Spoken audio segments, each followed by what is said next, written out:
여기 10년간 사람의 마음을 캔 사람이 있습니다. 이제 이 사람은 사람의 마음을 넘어 시대의 마음을 캐고 있습니다. 바로 마인드마이너 송기령 박사입니다.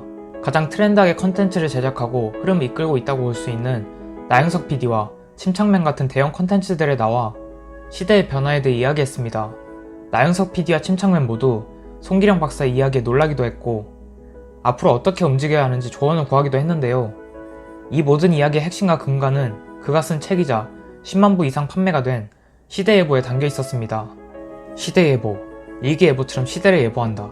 송기령 박사는 옷차림을 위한 한철의 기상을 알려주는 일기예보보다 내 삶을 대비하기 위한 더 큰 호흡의 시대예보가 필요하다고 말합니다. 지금 시대는 어떻게 왔고 앞으로는 어떤 시대가 도래할지 데이터 기반으로 이야기합니다. 또 미국의 소설가 윌리엄 깁스는 미래는 이미 왔지만 똑같이 오지 않는다고 말했는데요. 모두에게 퍼져 있지는 않다는 말입니다. 누구한테는 먼저 오고 누구한테는 나중에 온다. 쉽게 말해 사회가 변하면 내가 채비하고 그에 따른 대비를 해야지 억울해만 하고 있으면 달라지는 것은 없다는 거죠. 큰 재난으로도 다가올 수 있는 급격한 환경 변화를 자신만의 기회이자 스스로의 축복으로 변화시킬 수 있는 방법의 기본은 시대의 큰 흐름을 읽고 그 안에서 끊임없이 자신을 현행화하는 것인데요. 사회는 끊임없이 변화한다는 명제를 잊지 않고 그 변화를 관찰하며 타인의 눈높이에서 나의 가치관과 관습적 행동을 가다듬는 행동이 필요하다는 거죠. 이 시대예보라는 책을 처음부터 끝까지 찬찬히 읽어보며 드는 생각이 하나 있습니다. 이 책은 젊은 사람들은 물론 나이 들어가는 사람까지 누구에게나 필요한 책이다. 우리는 모두 같은 시대를 살아가고 있고 앞으로도 함께 살아가야 하기 때문입니다. 현재 시대는 어떻게 변화하고 있고 앞으로 다가올 미래는 어떻게 변화할지 나이 불문, 궁금해하고 잘 대비하고 싶은 마음이 있을 테니까요. 송기령 박사가 시대예보를 통해서 전하고자 하는 핵심은 무엇이고 미래를 대비하기 위해 우리가 알아야 하고 해야 할 것들은 무엇인지 핵심만 추려서 공유해보려고 합니다. 송기령 박사는 시대의 변화를 큰 키워드들로 이야기합니다. 이제는 핵개인의 시대가 왔다는 것과 AI와 필연적으로 공존하는 삶이라는 것입니다. 핵가족 중심의 사회에서 새로운 형태의 협력가족 형태가 나타나고 가족의 모습은 다양화되고 있습니다. 핵개인의 시대, 간은 있지만 족이 사라지고 있음을 지적하는데요. 즉, 기존의 가족에서 대항가족으로의 변화를 말하는 거죠. 또한 AI 시대, 먹고 사는 방법도 핵개인의 시대로 변화할 것이라고 말합니다. 그렇다면 핵개인은 어떤 특징들을 가지고 있을까요? 핵개인들은 자기 삶을 수정해 나가는 태도로 답습하기보다 시작하는 용기로 무장해 있습니다. 또 엄청난 속도로 새 규칙을 만들어 나갑니다. 본인의 관습이 예전의 방식을 답습하거나 의존적이라면 핵개인이 아니라고 말합니다. 즉, 자기 삶의 의사결정권을 가지고 있는 사람들, 남의 기준에 끌려가지 않는 사람들로 생각하면 되죠. 이제는 회사에서도 핵개인들을 원하고 있는 움직임이 있습니다. 채용보다 영입을 하고 싶어 하는 거죠.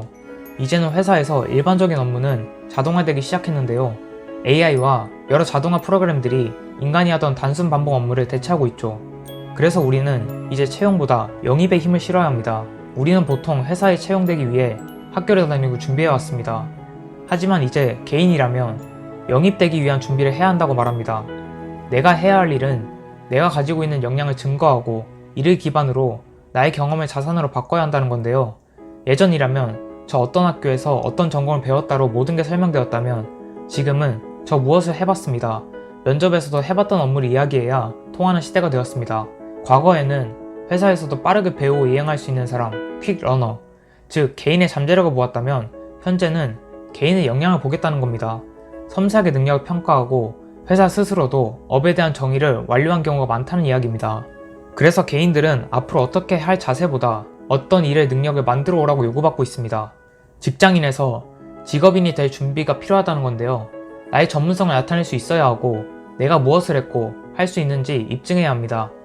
이것을 잘 가다듬는다면 채용을 지원하는 사람이 아닌 회사가 모셔오는 영입의 대상자가 될 수 있습니다. 나의 가치가 영입 대상이 될 수 있는지 객관적인 시선으로 바라볼 필요가 있겠죠. 이제 머릿속에 이런 생각들이 자리 잡기 시작합니다. 미래를 어떻게 대비하고 시대의 변화에서 내가 어디에 중점적으로 에너지를 쏟아야 할 것인가. 우리 모두 예술가의 기질을 가지고 있습니다. 그리고 앞으로 시대에서 이 기질을 더 뽐낼 수 있어야 하는데요. 그러기 위해서 가장 중요한 것은 주체성입니다. 누구나 예술가입니다. 자기 분야에서, 자기의 삶에서, 어디서든지. 그리고 치열함이 수반되죠. 이유는 내 일이기 때문입니다. 내가 이걸 의무로 하는 게 아니라 능동성을 가지고 자유의지로 한다면 자기도 모르게 치열함으로 간다는 이야기입니다. 대부분 나는 소중하다라고 생각하며 내 걸 만들고 싶어 합니다. 핵개인은 본인의 의사결정을 자신의 의지로 하는 사람이죠. 자아를 찾으면 자아를 증명하고 싶어 합니다. 또 나의 서사를 만들고 싶어 하죠. 그럼 지금부터 내가 할 일은 매일매일을 내 서사의 한 페이지를 채워나가는 것처럼 사는 겁니다. 나를 찾고 만들어가는 일은 늘 깨어있고 추구하는 것이지 늦고 안 늦고의 문제가 아닌 거죠. 자신만의 서사를 만드는 일이 미래하고 무슨 연관이 있는지 의문이 들 수 있습니다. 우리 앞에 다가온 AI, 이 AI가 오더라도 뺏지 못하는 것 중 하나가 성장과 좌절이 진실하게 누적된 나의 기록, 유일무이한 나만의 서사입니다. 나무의 나이테가 그러하듯 서사는 결코 급조될 수 없습니다. 오직 시간과 진정성으로 만들어지죠. 중요한 건 좌절이 반드시 있어야 한다는 점입니다. 좌절이 없다면 사실을 과장하거나 좋은 쪽으로만 꾸민 것에 불과하죠.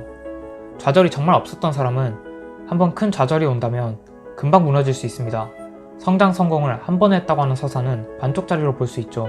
나는 대단한 사람도 아니고 삶이 무난해서 이야기가 없다고 생각할 수 있습니다. 나의 아주 개인적인 이야기들도 나의 서사가 됩니다. 내 삶도 관찰자처럼 바라봐주기도 하고 내 목표대로 만들어 나갈 수도 있습니다. 이제는 나의 아카이빙이 필요합니다. 내 생각, 내 행동, 내 업무, 나의 취미, 나로부터 나오는 모든 기록들을 남겨야 합니다. 나의 고유성을 만들고 진정성까지 갖추기 위해서기도 한데요. 고유성이 진정성까지 가기 위해서는 축적의 시간이 요구된다고 합니다. 고유함은 나의 주장이고 진정함은 타인의 평가이기 때문이죠. 이렇게 앞으로 결과보다 과정이 더 중요해지는 사회로 변화하고 있는데요. 독서도 비슷합니다.